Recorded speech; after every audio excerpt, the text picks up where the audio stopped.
something just wasn't right. We've been talking about it. You know, the little kid in you wants to be inspired to go change the world. I'm serious.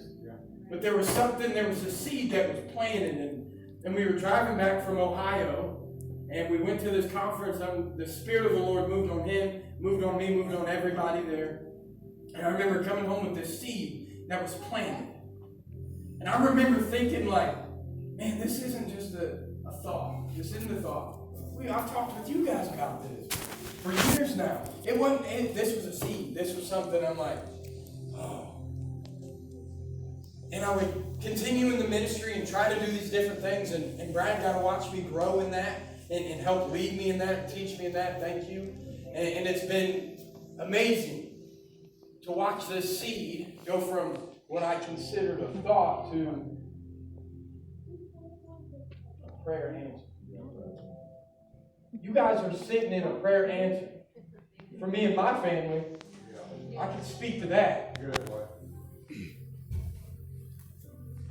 See, because when there's seeds planted inside of you, there's some things that God calls you to set aside in order to see the seed grow. Because without the vision, how do you know that there's even something better for it? But there was this seed, and it took all this time, and I'm telling you, I had some preparing to do.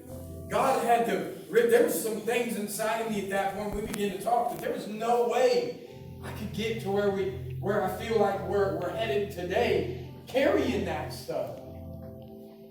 It was such a weight.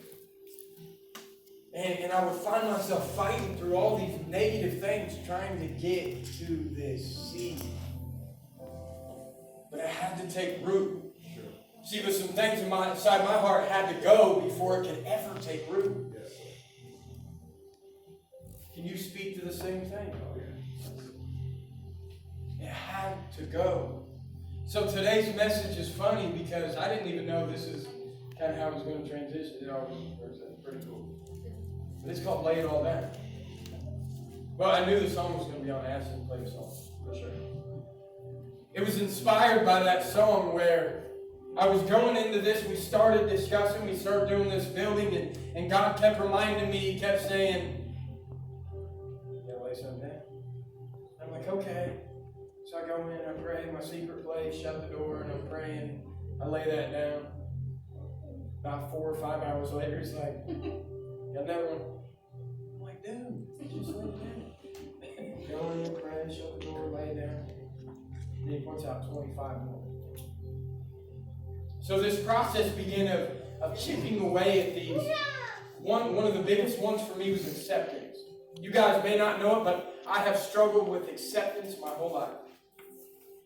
Why? Because I've always felt at the back of the pack. See, but there's a scripture that correlates with exactly what God was trying to teach me. Go ahead. And the scripture talks about the ones who are first shall be last, and the ones who are last shall be first in the kingdom of heaven. My whole life I felt last, guys, and so I have fought for the acceptance of other people. And I guarantee you guys can relate. Sure. And it has been horrible. Yeah. To the point of I would always think negatively about what somebody said. I would sit there and think, man,